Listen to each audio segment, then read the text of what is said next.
Hello दोस्तों, नमस्ते। मैं सुशीला श्याम फिर से आप सभी के लिए गार्डन का एक न्यू अपडेट लेकर आई हूँ।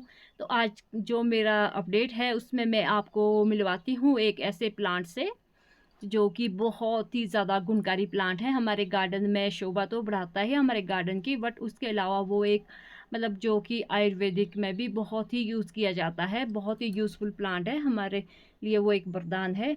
तो चलिए आज आपको उस प्लांट से भी मिलाते हैं। सबसे पहले मैं आपको अपने गार्डन का अपडेट दिखाती हूँ, तो बने रहिए मेरे वीडियो पे। तो देखिए फ्रेंड, ये मेरे आंगन में लगी है लिली के फूल। तो आजकल तो इसमें फूल नहीं आते हैं, इसमें आते हैं गर्मी में फूल। सर्दी में तो ये जल जाएगा, सारा ख़राब हो जाएगा बर्फ़ की वजह से। और ये है जी मेरा गुलाब।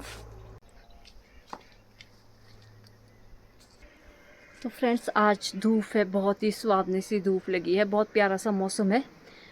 तो आज मैंने सोचा चलो गार्डनिंग का थोड़ा सा काम कर लेती हूँ और आपके साथ वीडियो शेयर कर देती हूँ। तो आज जो ये मेरा अफ्रीकन डेज़ी का पौधा था, ये मैंने यहाँ पे रखा था, पर यहाँ पे ना धूप अच्छी नहीं आ रही थी, तो इस वजह से तो अच्छे से खिल नहीं पा रहा था। तो मैंने इसको अब यहाँ पे रख लिया स्टैंड पे, ताकि इसको डायरेक्ट सनलाइट आए। जितनी इसमें सनलाइट आएगी उतना ही इसके लिए अच्छा होगा। और साथ में जो इसमें सीड है, जैसे ये सीड है, तो जितनी इसमें सनलाइट आएगी उतने जल्दी इसका सीड भी तैयार हो जाएगा।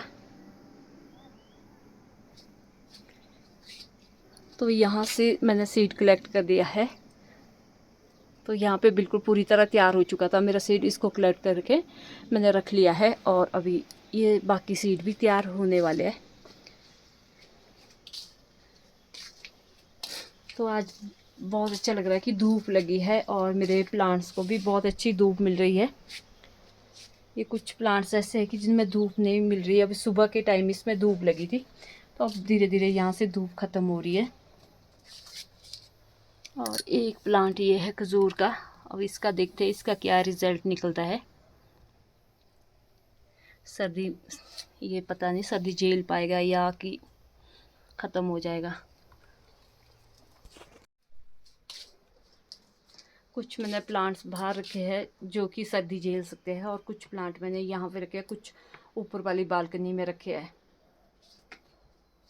तो ये मैंने ग्राउंड वाली बालकनी में रखे थे। तो फ्रेंड्स, जो मैं ये प्लांट दिखा रही हूँ, ये है बर्नोनिया प्लांट। तो ये जो प्लांट है ये बहुत ही गुणकारी प्लांट है। तो देखिए, हम इसकी जो इस तरह से कटिंग तोड़ के या काट के हम इसको बरसात के टाइम में अगर हम अपने गार्डन में ऐड करेंगे तो इजीली ये ग्रो हो जाती है। तो इसको कटिंग से ग्रो किया जाता है। और इसके जो फूल होते हैं, छोटे छोटे फूल होते हैं इसमें, पर मेरे यहाँ पे फूल नहीं होते क्योंकि ये गर्म जलवायु का पौधा है। और सर्दी में तो इसके सारे पत्ते झड़ जाते हैं, क्योंकि यहाँ पे जब सर्दी पड़ती है तो हमारे यहाँ पे ये सर्दी को बर्दाश्त नहीं करता है और इसलिए सारे पत्ते झड़ जाते हैं।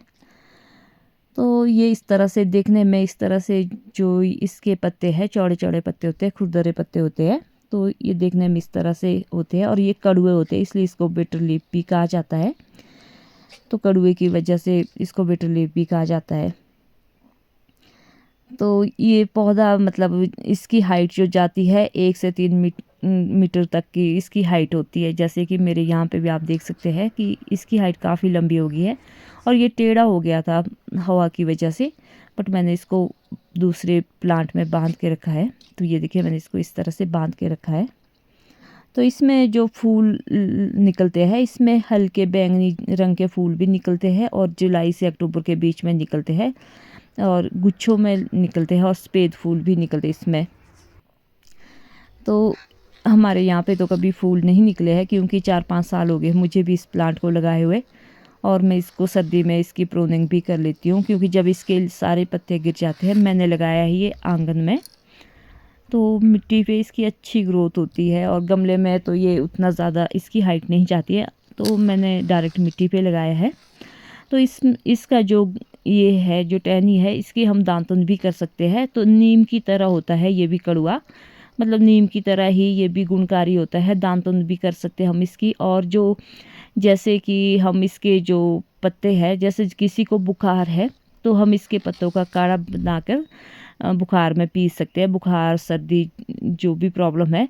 और किसी को लीवर में प्रॉब्लम है तो इसके पत्ते से काफ़ी मतलब फ़ायदा होता है, बिल्कुल नीम की तरह काम करता है ये।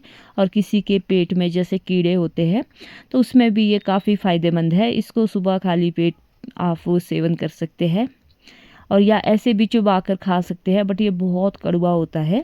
और शुगर को तो मतलब जो इसके पत्ते का रस है बहुत ही गुणकारी होता है शुगर वाले पेशेंट को तो जिसका तो ब्लड शुगर है उनके लिए तो बहुत ही ज़्यादा अच्छा होता है ये। तो ये सजावट के लिए भी बहुत अच्छा होता है और साथ में हमारे लिए औषधि का भी काम करते हैं ये। तो हुआ ना ये पौधा बहुत ही गुणकारी पौधा। तो इसको जैसे हम लगाते हैं, जैसे मतलब बुरबुरी मिट्टी हो, रेतली मिट्टी हो तो उसमें ही लगाना चाहिए। और जैसे कि पानी वगैरह ज़्यादा नहीं चाहिए होता इसको, पानी तो इसमें कभी हफ्ते में 2 या 3 बार डाल दो और धूप पूरी आनी चाहिए तभी ये बढ़ता है।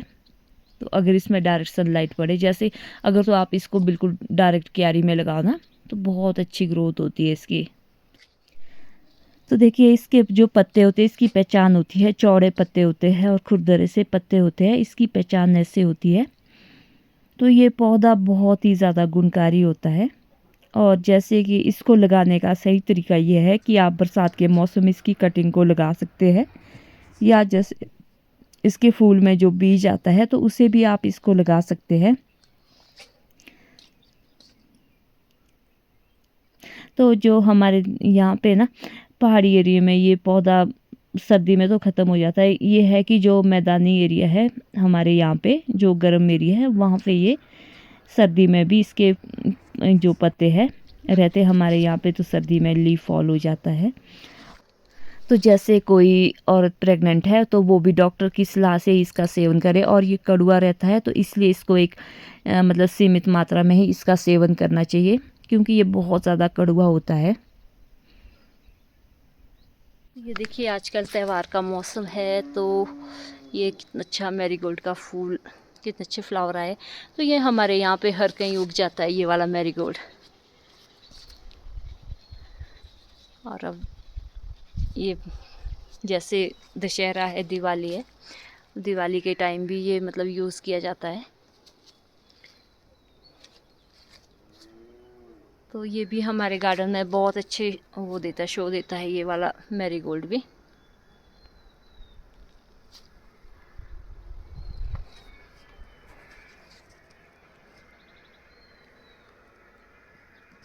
तो फ्रेंड्स सर्दी में ये जो छोटे वाला गेंदा है बहुत ही अच्छा फूल खिलता है। इसमें देखिए कितने अच्छे फूल खिले हैं, कितनी अच्छी कलियाँ आई है और पंखुड़ियाँ बनी है। तो ये एक ऐसा पौधा है कि एक बार इसको अपने गार्डन में ऐड कर दो तो बार बार ये पौधा अपने आप तैयार होता रहता है। तो इसमें ज़्यादा केयर की ज़रूरत भी नहीं होती है। तो ये ऐसा ही पौधा है कि एक बारी लगा दो, अपने गार्डन में ऐड कर दो तो बार बार होता है तैयार। और दोस्तों मैंने जो आज बेगोनिया प्लांट, जो इंसुलिन प्लांट है, तो उसके बारे में जानकारी दी है तो कैसी लगी। मैं तो ये मानती हूँ कि हमें अपने गार्डन में ये प्लांट बहुत ही मतलब ज़रूरी ऐड करना चाहिए, क्योंकि ये प्लांट हमारे हेल्थ के लिए बहुत ही ज़्यादा बेनिफिशियल है और साथ में सजावट के लिए भी बहुत ही अच्छा है। तो जो ये बेगोनिया प्लांट है इसमें ज़्यादा केयर की ज़रूरत भी नहीं होती है और सजावट के लिए भी बहुत ही अच्छा होता है और साथ में हमारी हेल्थ के लिए भी बहुत ही ज़्यादा बेनिफिशियल है। तो चलिए इसी तरह के नए अपडेट लेकर आप सभी के साथ फिर से आती हूँ। तब तक के लिए बाय बाय और ज़रूर कमेंट करके बताइएगा।